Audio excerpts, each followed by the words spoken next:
김성환의 시사야.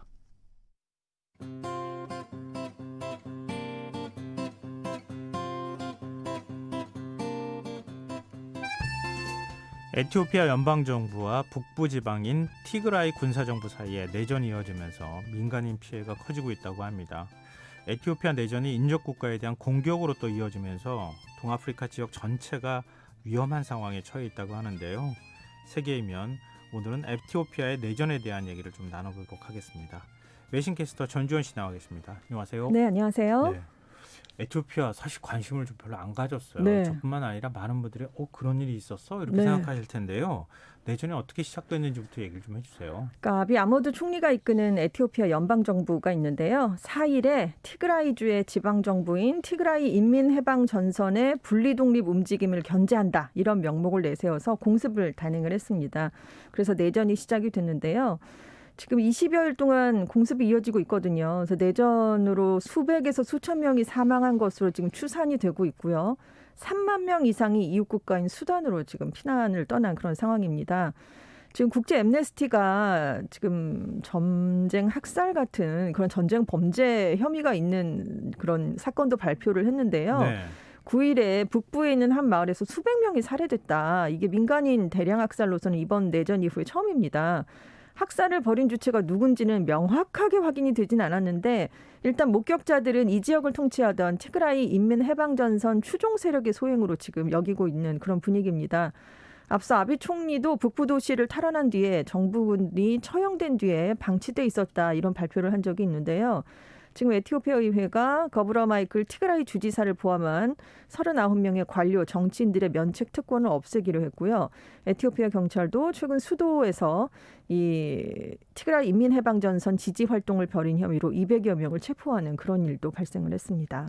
이렇게 갈등을 빚는 이유가 뭐예요? 그러니까 지방 군사정부랑 갈등을 빚는 거잖아요. 네. 지금 티그라이족이 중심이 된 곳이 티그라이 인민해방전선이라는 군사정부인데요. 2018년에 최대 민족인 오로모족 출신의 지금 아비 총리입니다. 현 총리가 집권한 뒤에 자신들이 소외됐다 이런 주장을 펼치고 있어요. 그래서 그 이후에 그 정부 정책에 반발을 하는 그런 모습을 보이고 있는데 코로나19 때문에 3월에 이제 아비 정권이 총선을 연기했습니다. 그러니까 여기에 반발해서 9월에 독자적으로 그냥 선거를 치러버렸어요. 그리고 10월에는 그래서 이제 연방의회가 재무부에 티그라이에 대해서 내년 예산을 보내지 말라 이걸 요구하면서 네. 지금 양측 갈등이 결국 내전까지 확대가 된 상황입니다. 근데 문제는 티그라이 인민해방전선이 이제 인접한 암하라족이 사는 지역이 있거든요. 네. 티그라이족 사는 곳 말고 그 지역 또 이웃 국가인 에리트리아에 로켓 공격을 가했습니다. 그래서 지금 암하라 지역이 공격을 받게 되면서 지금 연방정부는 티그라이 지역 안에서만 지금 내전을 좀 벌이다가 끝내려고 했거든요. 근데 이 아비 총리 정권 구상이 큰 차질을 빚게 됐다는 평가가 나오고 있습니다. 지금 그래서 이 지방 정부 측은 연방 정부가 공습을 한다고 해서 우리를 예속시킬 수 없다 이렇게 얘기하면서 끝까지 항전하겠다 이런 자세를 보이고 있거든요. 그리고 연방 정부도 절대로 용서할 수 없다 이런 아주 그냥 굉장히 강대강으로 대치를 하고 있는 상황이기 때문에 지금 희생자가 더 많이 발생할 가능성이 큽니다. 뭐 에티오피아는 아프리카의 뿔이라고 네. 아프리카 이렇게 보면 이렇게 홍해 옆으로 툭 그러니까 튀어나온 아라비아 곳이에요. 반도 쪽으로 이렇게 툭 튀어나온 뾰족한 뿔같이 생겨있는 그게 역사적으로 굉장히 의미 있는 곳이고 이슬람 문화권하고 교류를 많이 하던 곳이기도 그렇습니다. 하고 역사적으로도 굉장히 중요한 뭐 우리한테 커피를 많이 알려주기도 유명하고요. 하고 그랬는데요. 네. 근데 그런 곳인데 왜 이렇게 내전에 휩싸였을까 안타깝다고 생각이 좀 드는데 지금 티그라이 얘기하셨는데 티그라이가 어떤 거예요? 이게 한 민족인 거예요? 종족의 이름입니다. 종족? 네, 에티오피아에 굉장히 이제 다민족 국가로서 민족들이 많거든요. 지금 에티오피아에 오모로족이 제일 많고 암하라족, 소말리족에 이어서 티그라이족이 네 번째로 큰 민족 집단인데요. 600만 명 정도입니다. 그래서 에티오피아 전체 인구가 1억 1천만 명 정도인데 그중에 6% 정도를 차지하고 있어요. 그러니까 이 정도로 보면 별로 그 비중이 높지 않다라고 생각을 하실 텐데 이 에티오피아 정치계에서 역사에서 중요한 점을 차지하고 있던 게 이 티그라이 인민해방전선이 주도하는 인민혁명민주전선이라는 집단이 있었습니다. 근데 내전 끝에 1991년에 당시 대통령을 축출하는 쿠데타를 일으켰어요. 그래서 그 이후에 이제 에티오피아 정계의 주류로 떠오르면서 27년 동안 장기 독재를 펼쳤습니다. 정권을 계속 놓지 않았던 거죠. 그래서 내전도 뭐 종식이 되고 그동안 식량난, 아동 사망률 같은 경제사회 지표는 개선이 됐는데 민주화가 이루어지지 않았던 그런 단점이 있습니다. 그리고 티그라이족이 이렇게 소수인데 에티오피아 정치랑 군대 경제를 다 지배를 오래 했잖아요. 네. 여기에 대한 반감이 최대 민족인 오모로족을 중심으로 지금 시작이 됐습니다. 그래서 대규모 반정부 시위가 2015년부터 수년 동안 이어졌어요. 그러다가 지금 아주 혼란한 가운데 2018년에 열린 여당이 지금 티그라이족과 분리가 돼서 지금의 총리인 오모로족 출신인 아비 아머드 그 당시 인민민주당 대표로 후임 총리로 선출을 하게 됐습니다. 근데 오모로족과 이대종족 암하라족의 지지를 받은 사람이 아비 총리 지금 총리거든요. 그러니까 네. 티그라이족과는 약간 거리를 둘 수밖에 없고 그래서 이 티그라이족은 우리가 배제됐다. 그리고 우리를 적폐로 지금 청산하려고 한다. 뭐 이러면서 굉장히 사이가 굉장히 안 좋아지게 된 거예요. 그래서 지금 아비 총리는 법치 회복을 위해서 소탕을 하겠다. 이렇게 천명을 했기 때문에 지금 굉장히 상황이 안 좋은 그런 모습을 보이고 있습니다. 사실 우리가 뭐 이슬람 국가들 그러니까 중동 국가들이라고 흔히 부르는 그 국가들도 순위하고 시아파 네. 어느 쪽 다수가 소수를 지배하면 문제가 그렇죠. 좀 없는데 네네. 소수가 다수를 지배하다가 그게 뒤집어지면 꼭 이런 문제가 네. 그렇습니다. 발생하더라고요. 네네. 이번에도 사실 그런 갈등들이 계속 내재돼 그렇습니다. 있었다는 거잖아요. 네네. 이런 경우에 더 끔찍한 결과를 자꾸 네. 가는 경우를 많이 봐서 참 걱정인데요. 지금 이 내전이 주변 국가로 확산한다는 건 무슨 얘기예요? 그러니까 이제 내전으로 난민 사태가 발생을 했는데 에티오피아 안에서 소화가 안 되는 거죠. 이웃 국가인 수단으로 이제 왜냐하면 북부 지방에 있었으니까 수단으로 넘어가는 그런 에티오피아 국민들이 많아진 겁니다. 네. 그래서 지금 3만여 명이 넘어갔는데 거의 10,000명 이상의 어린이다라고 수단 정부가 밝히고 있는데요. 문제는 난민 대피소 같은 시설이 없는 거예요. 갑자기 가다 보니까 없고 수단도 사실 이렇게 상황이 굉장히 좋은 나라가 빈국이잖아요. 아니잖아요. 네. 지금 적절한 위생시설 하나 없이 그냥 노숙을 하고 있습니다. 어린이들도 많은데요. 그래서 지금 일부가 말라리아에 감염됐다라고 알자지라가 보도를 하기도 했고요. 근데 문제는 지금 3만 명 정도가 넘어갔는데 이번 주에는 넘어오는 난민이 최대 20만 명까지 늘어날 수 있다라고 지금 수단 측에서는 보고 있거든요. 그래서 우려가 좀 커지고 있습니다. 근데 이 티그라이 이민해방전선이 전투 경험이 굉장히 풍부하거든요. 굉장히 네. 27년 동안 이제 정권을 잡아왔으니까요. 그리고 내전이 벌어지고 있는 자기들의 이제 근거지인 그 지역의 산악 지형을 잘 알고 있는데 아비 총리가 이것을 과소평가한 게 아니냐라고 BBC가 지적을 했어요. 그래서 이 지역에서 갈등이 장기화되면 에티오피아를 비롯한 이 아프리카의 뿔 지역의 민간인들에게 끔찍한 결과를 초래할 수 있다. 이런 분석치를 내놓기도 했습니다.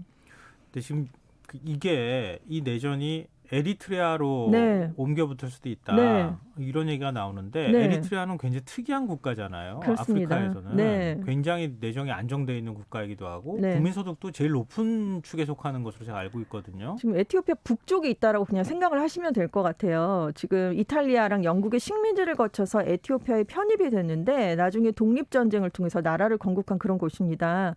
근데 지금 에티오피아가 기존에 갖고 있던 해안 지역이 다 에리트리아 지역으로 넘어갔거든요. 네. 그래서 항구에 대한 권리를 두고 독립 후에도 에티오피아랑 전쟁을 좀 치러왔는데 이 2018년에 에리트레아와의 분쟁을 종식시켜서 평화협상으로 이끈 공로를 인정받아서 지금 아비 에티오피아 총리가 노벨 평화상을 받은 일도 있었습니다. 근데 문제는 이번 내전이 시작되면서 티그라이 쪽에서 발사한 미사일이 에리트레아 수도 아스마라 공항 인근에서 폭발을 해버린 거예요. 그래서 지금 평화협정을 맺어서 분쟁이 종식된 상황에서 지금 에리트리아가 여기에 휘말릴 가능성이 지금 높아지고 있습니다. 왜냐하면 에리트리아는 그 아비 정권과는 평화협정을 맺었는데 티그라이와는 계속 사이가 안 좋은 상황이었거든요. 그래서 갈등을 좀 빚어왔습니다. 이 티그라이 인민해방전선은 이 에티오피아 정부군이 이 에리트리아에 공항을 쓰고 있었다. 그래서 우리가 공격한 건 전혀 문제가 없다. 이렇게 얘기를 하고 있는데요. 네. 지금 에리트리아 외무장관 측은 우리는 분쟁에 개입하지 않고 있다. 무슨 소리냐. 우리를 끌어들이지 마라. 뭐 이렇게 나오고 있으면서 지금 분쟁이 이곳으로도 확대될 조짐을 보이고 있습니다. 근데 이럴 때 국제사회나 유엔 차원의 좀 적극적인 분쟁 조정 노력이나 네. 이런 네. 게 좀 있어야 되지 않나요? 그렇죠. 뭐 우간다나 나이지리아 같은 그 같은 아프리카 국가들이 지금 휴전을 해라, 평화 협상을 해라 이렇게 지금 중재에 나서면서 촉구를 하고 있고요. 유엔도 지금 성명을 내놨습니다.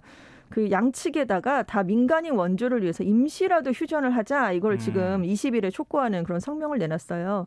왜냐하면 4일에 내전이 시작됐는데 유엔 산하의 많은 구호단체들이 지금 티그라이 쪽에 들어가질 못하고 있습니다. 그래서 구호 활동이 중단된 상황이에요. 그래서 이번 사태로 전쟁, 폭격 이런 것뿐만이 아니라 그냥 민간인이 최대 수천 명까지 목숨을 지금 잃을 수도 있다 이렇게 추정을 하고 있는데 왜냐하면 안 그래도 이 내전 이전에도 티그라이에서 식량이 굉장히 부족해서 문제가 되고 있었고요. 원조를 네. 받고 있었거든요. 근데 이것들이 지금 다 끊겨버린 상황이기 때문에 그래서 이 티그라이에 사는 그런 주민들의 안전이 굉장히 우려되고 있는 상황입니다. 그런데 에티오피아 연방정부는 이건 내부적 법 집행 행위다라면서 국제사회가 휴전을 요구하는 걸 거부하고 있습니다. 저 걱정이네요.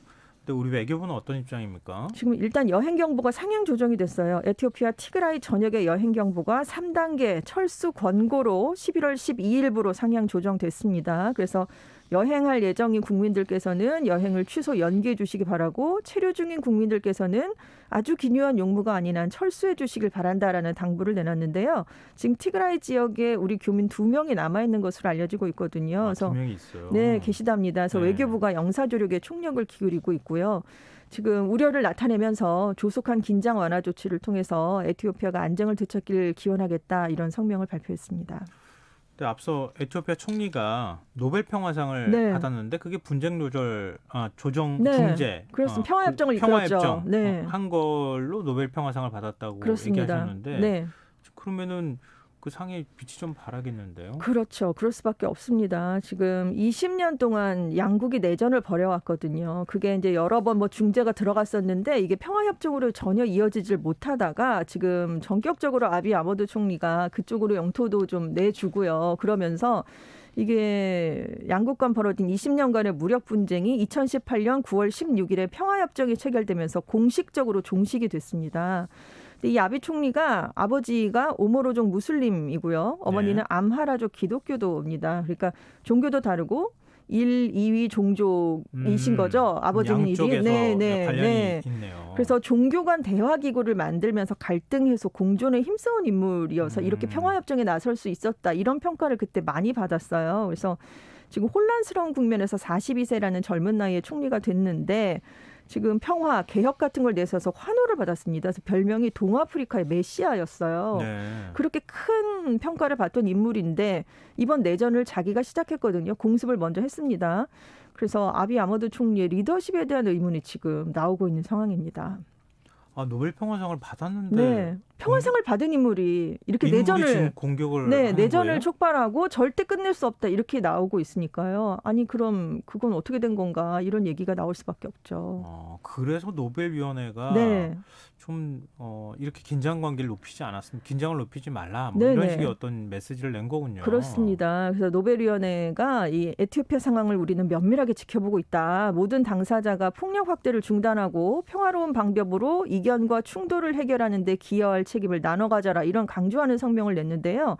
이렇게 노벨위원회가 과거에 노벨 평화상을 받은 사람에 대해서 언급하는 게 굉장히 이례적인 일입니다. 나중에 어떤 행보를 보여도 이렇게 딱히 이렇게 언급을 하진 않거든요. 근데 노벨위원회가 그럴 수밖에 없는 게 2019년에 이 상을 주면서 네. 지금 그 당시에 2019년에 이제 후보에 한 300명이 올랐거든요. 그 300명 중에서 이 상을 만든 노벨이 제시한 평화상의 기준을 가장 잘 이행한 후보다 이렇게까지 칭찬을 한 적이 있거든요. 그래서 지금 근데 완전히 반대되는 모습을 보이고 있기 때문에 노벨위원회도 이번만큼은 이례적으로 언급을 했습니다. 이런 경우에 노벨상 취소할 수 있나요?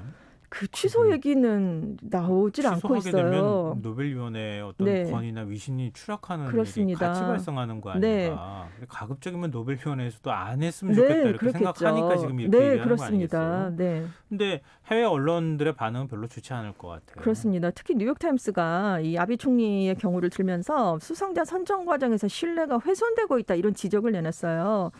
지금 전쟁 범죄까지 지금 이뤄지는 정황이 벌어지고 있으니까 지금 이런 얘기가 나올 수밖에 없는데요. 최근 들어서 근데 문제는 노벨 평화상 수상자가 상의 취지에 어긋나는 행동을 해서 비난을 산 경우가 아비 총리가 처음이 아니라는 점입니다. 아웅산 수치 미얀마 국가고문 얘기를 안 할 수가 없는데요. 네, 종족 네. 간 갈등 거기도 있죠. 91년에 평화상을 받았잖아요. 근데 네. 2017년에 미얀마군이 이슬람계 소수민족인 로힝야족을 대대적으로 토벌했을 때 군부를 두둔했습니다. 그래서 인권단체들로부터 거센 비난을 받았고요. 작년 말에 네덜란드 헤이그에 있는 국제사법재판소에 출석을 했잖아요. 그래서 로힝야 집단 학살 재판에서 군부의 집단 학살 혐의를 부인하기까지 했습니다. 그래서 전문가들이 이런 지적을 하는데 노벨위원회가 과거에 발생해서 이미 국제사회로부터 긍정적인 평가가 확립된 성과보다는 후보자들의 현재 행위에 초점을 맞춰서 수상자를 선정하는 경향이 있기 때문에 이런 상황이 벌어지는 게 아니냐 이런 분석을 하고 있어요.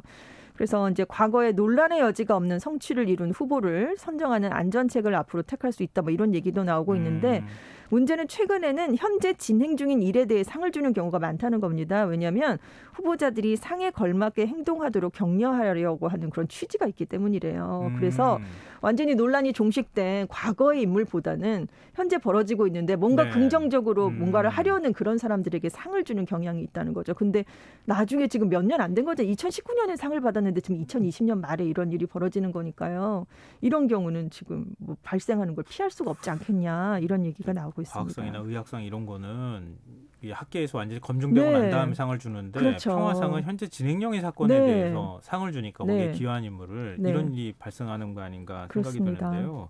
근데 거브로예수스 세계보건기구 사무총장 이름이 나와요. 네. 이유가 뭐예요? 지금 에티오피아 정부군 쪽에 줄라라는 장군이요. 19일에 거브로여수스 총장이 티그라이 인민해방전선 측 반군을 지원하고 있다 이런 주장을 내놨기 때문입니다. 그래서 주변국들의 티그라이주 반군에게 무기를 지원하라고 로비를 하고 전쟁을 반대하라고 촉구했다 이렇게 주장을 했는데요. 이 주장을 뒷받침할 구체적인 증거는 제시를 하진 않았습니다. 그런데 지금 이런 의혹에 휘말리게 된 그런 이유가 있는 게 거브로야수스 총장이 티그라이 출신이에요. 근데 티그라이 인민해방전선이 오랫동안 집권을 했다고 말씀을 드렸잖아요. 네. 그 동안에 보건장관과 외교장관을 오래 지냈습니다. 그래서 그러다가 지금 WHO 사무총장이 된 인물이거든요. 그래서 거브로여수스 총장에 대한 이런 의혹이 제기가 되니까 이 총장이 내가 티그라이 군을 지원한다는 보도가 있었지만 사실이 아니다. 나는 평화의 편이다. 이런 반론을 내놓기도 했습니다. 이래저래 굉장히 많이 얽히네요. 네, 그렇죠. 근데 동아프리카가 좀 걱정인 게 네. 동아프리카 그러지 않아도 지금 뭐 식량난을 겪고 네. 있다는 소식이 있었는데 그렇습니다. 지금 내전까지 겹치면은 정말 동아프리카 쪽에 사는 분들, 네. 아프리카인들이 굉장히 힘들 것 같은데요. 그렇습니다. 그러니까 메뚜기 떼 습격한다는 얘기 가끔씩 들어보셨을 거예요. 동아프리카에 네. 정말 기가 막힌 메뚜기 떼가 올해 발생을 했는데 기후 변화 때문에 올해 훨씬 더 심했습니다. 메뚜기 2천억 마리가 돌아다녔거든요. 하루 동안 먹어치운 곡물이 독일 전체 인구가 하루 다 먹는 곡물 소비량일 정도였어요. 그 정도예요? 얼마나 어마어마한가 알 수가 있는데요. 지금 특히 그 메뚜기가 창궐한 주요 지역을 보면 에티오피아 지역이 유독 많습니다. 그래서 안 그래도 여기가 타격을 많이 입었거든요. 그래서 지금 경제 성장률 전망치가 기존 예측의 절반으로 뚝 떨어졌습니다. 근데 문제는 코로나19도 안 좋아요. 오늘 오전 9시 기준으로 확진자가 총 10만 5천여 명이고요. 사망자가 1,600여 명입니다. 날마다 400명 이상씩 환자가 늘고 있어요. 그래서 이제 총선이 미뤄지기도 했는데 유엔 식량농업기구는 코로나19에 메뚜기 떼라는 쌍둥이 충격까지 가해지면서 지역 생계와 식량 안보에 치명적인 결과를 초래할 것이다 이런 우려를 내놨어요. 지금 안 그래도 티그라이에 이제 식량 구호 난민이 60만 명이나 된다고 말씀을 드렸는데 네. 이번 내전으로 훨씬 더 타격을 입을 전망입니다. 인류는 언제쯤 이런 거 더 이상 안 하고 그러니까요. 멈출 수 있을까요? 네. 끊임없이 어딘가 전쟁하고 사람이 죽고 이런 일들이 발생하고 있네요. 참 안타깝습니다. 네, 오늘 여기서 마무리하겠습니다. 지금까지 세계의 면 외신캐스터 전주현 씨였습니다. 고맙습니다. 네, 감사합니다. 오늘 모바일 상품권 당첨자는 홈페이지 공지사항에서 확인하실 수 있습니다. 내일도 아침 날씨가 부쩍 쌀쌀해진다고 하니까요. 건강 각별히 조심하시고요. 방역 협조하는 거 잊지 마시고요. 전 내일 다시 찾아뵙겠습니다. 지금까지 시사평론가 김성환이었습니다. 고맙습니다.